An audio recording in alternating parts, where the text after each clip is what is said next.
નમસ્કાર, જય નારાયણ. હું છું ઉર્વી ભટ્ટ અને આજે નારાયણ વિદ્યાવિહાર શાળામાં ઉપસ્થિત છે શ્રી સંતોષભાઈ દેવકર સાહેબ, કે જેઓ કટ્ટાર લેખક છે અને સામયિકોમાં ખૂબ સરસ લેખન કાર્ય કરે છે. આપનું સ્વાગત છે સર. નમસ્કાર. તો એમને અમે પહેલા પણ સાંભળી ચૂક્યા છે, પણ આજે થોડુંક વધારે માર્ગદર્શન લેવાની ઈચ્છા છે. તો સર, આપ મને જણાવશો કે શિક્ષક અને વિદ્યાર્થી વચ્ચે જો સંવાદિતા સાધવી હોય તો એ હાલના સમયમાં કેવી રીતે શક્ય છે? આજે એક અવસર એવો મળ્યો છે કે ગુજરાતની શ્રેષ્ઠ ગણાતી શાળાઓમાં જેનું નામ આવે એવી નારાયણ વિદ્યા વિહાર ભરૂચની આ સ્કૂલમાં આવવાની એક તક મને મળી છે. બેનનો જે વિષય છે, પ્રશ્ન છે કે વિદ્યાર્થી અને શિક્ષકની જે સંવાદિતા છે આ હાલના સમયમાં ખોરવાઈ ગઈ છે. આજે વિદ્યાર્થીને શિક્ષક પ્રત્યે રિસ્પેક્ટ નથી અને શિક્ષકને વિદ્યાર્થી પ્રત્યે એવું કોઈ ભાન નથી. આજ પહેલા એવું હતું કે શિક્ષક વિદ્યાર્થીના માથે હાથ ફેરવે અને પૂછે કે બેટા તબિયત કેમ છે. આજે એ ધીરે ધીરે એ વાત વિસરાતી જાય છે અને આજે એઆઈ અને ડિજિટલ સમયમાં ખૂબ મોટું અંતર વધી ગયું છે અને એ સંવાદિતા કેવી રીતના જળવાય એનું સમગ્ર ડિસ્કશન હવે પછીના જે સેમિનાર છે એમાં આપણે ચર્ચા દ્વારા કરીશું. બરાબર છે સર. હવે ખાસ મને એ પ્રશ્ન થાય કે શું મૂલ્ય શિક્ષણની જરૂરિયાત ખરી?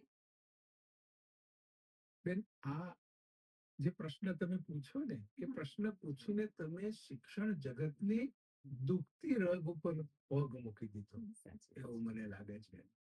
આજે જે કઈ શિક્ષણના અને શિક્ષણ સિવાયના પ્રશ્નો છે એ એકમાત્ર મૂલ્ય શિક્ષણના અભાવને કારણે છે. મને એમ કહો કે પેપર ફૂટે છે કે માણસ? જ્યારે વેલ્યુ બેઝ એજ્યુકેશન આખું તહેસ નહેસ થઈ જાય ને ત્યારે જે પરિસ્થિતિ સર્જાય તે આ પરિસ્થિતિ છે. શિક્ષકોએ એ વાત કરવી જોઈએ કે બગીચો આખો, કુળવંત શાહ એવું કહે છે કે બગીચો આખો સજાવવાની કે સમજાવવાની જવાબદારી મારી નથી, પણ મારા ભાગે જે કુંડું આવ્યું છે એ કુંડાને હું જરૂર મગમગતું કરી બતાવીશ. ખૂબ સરસ વાત કરી આપે. હાલના સમયમાં સંસ્થાઓ વચ્ચે સ્પર્ધાઓ ચાલી રહી છે, તો એવા સંજોગોમાં વિદ્યાર્થી અને વાલીએ ખાસ કરીને સાહેબ શું ધ્યાન રાખવું જોઈએ? સ્પર્ધાનો યુગ છે એટલે એને નકારી ન શકાય. ગમે તેટલા વેલ્યુ બેઝ પર આપણે જઈએ તો પણ સ્પર્ધા એ સ્પર્ધા છે. પછી એ કોઈ પણ તબક્કે હોય, કોઈ પણ સ્તર હોય, એનું છેક આઈએએસ કક્ષાએ જો સ્પર્ધા ચાલતી હોય તો પછી આપણે તો ક્યાં છીએ? સ્પર્ધાનું સ્તર તો છે જ. વાલીએ સ્વીકારવું પડે કે મારો બાળક એ ઘોડો નથી. મારું બાળક જો ગુલાબ છે તો એને મોગરો બનાવવાનો પ્રયત્ન હું ના કરું, એની ગુલાબની સુગંધ જ હું મેળવું. મારી ગાડી જો 50ની સ્પીડે ચાલતી હોય તો હું જો એને 100ની સ્પીડે ચલાવીશ તો ચોક્કસ એક્સિડન્ટ થશે. એવું ચોક્કસ વાલીએ માની લેવું જોઈએ. હા, પ્રયત્ન કરવામાં પાછી પાની ન કરવી, મહેનત કરવામાં પાછી પાની ન કરવી, પણ 50ની સ્પીડ વાળી ગાડીને 100ની સ્પીડે ન ચલાવાય એ સત્ય સ્વીકારી લેવું જોઈએ. તો શું શિક્ષકોનું ગૌરવ જાળવવાની સમાજની જવાબદારી છે કે પછી શિક્ષકની પોતાની જવાબદારી છે સાહેબ? શિક્ષકની ગરિમા જે પહેલા હતી એ અત્યારે ઓછી થઈ ગઈ છે એવું આપણને લાગ્યા કરે છે અને એનું એકમાત્ર કારણ વેલ્યુ બેઝ એજ્યુકેશન છે. આજે અમારી ઉંમરના જે શિક્ષકો છે એ એમના શિક્ષકોને જોઈને પગે લાગે છે. અંદરથી એવો ભાવ થાય છે કે મારા સાહેબ આજે વિદ્યાર્થી જો સામેથી સાહેબ આવતા હોય તો મોઢું ફેરવીને બીજો રસ્તો પકડી લે છે. આ બંને વચ્ચે જે વિસંવાદિતા થઈ છે એના ઘણા મોટા કારણો છે અને ઘણી લાંબી ચર્ચાઓ છે. કારણ કે શિક્ષકે પણ પોતાની ગરિમા સ્વયં ગુમાવી છે એવું એક તબક્કે સ્વીકારી શકાય. અને વિદ્યાર્થીએ પણ જે ઘરમાંથી સંસ્કાર મળે છે, જો મા બાપનું જે કહ્યું ન માનતો હોય, મા બાપને જે રિસ્પેક્ટ ના આપતો હોય, તો એવા વિદ્યાર્થી પાસે તમે શિક્ષકને રિસ્પેક્ટ આપશે એવી અપેક્ષા કેવી રીતના રાખી શકો?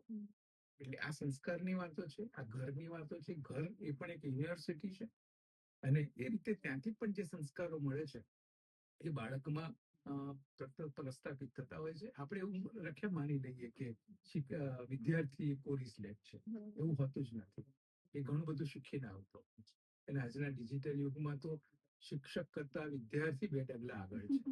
એટલે શિક્ષકે પોતાની ગરિમા જાળવવા માટે ઘણી બધી મહેનત કરવી પડશે તેમ મને લાગે છે. સાહેબ, કેળવણકાર તરીકે આપનો શિક્ષક અને વાલી માટે ખાસ કરીને શું સંદેશ છે? શિક્ષક માટે હું એવું કહીશ કે વાંચો. વાંચવા સિવાયનો કોઈ વિકલ્પ નથી. ડિજિટલ યુગ આવે કે એઆઈ નો યુગ આવે, વાંચન એ તમને આગળ લઈ જશે. તમને આગલી હરોળમાં ઉભા કરશે એકમાત્ર તમારું વાંચન. વાંચન કયા પ્રકારનું છે, તમને જેમાં રસ પડે એ વાંચો. વાલી માટે સંદેશો એવું કહીશ કે વાલીએ પોતાના બાળકને, શિક્ષકને, એ શાળાને એક સમર્પિત થવું જોઈએ. એવું નહીં કે હું ફી ભરું છું એટલે એ લોકોની જવાબદારી છે. એ વાત ખોટી છે. હું ફી ભરું છું, સાથે સાથે મારું બાળક પણ છે, સાથે સાથે જે શિક્ષક છે એની સાથે પણ તમારું બાળક આત્મીયતા કેળવે, શાળા સાથે આત્મીયતા કેળવે, તો એને ભણવાની મજા આવશે.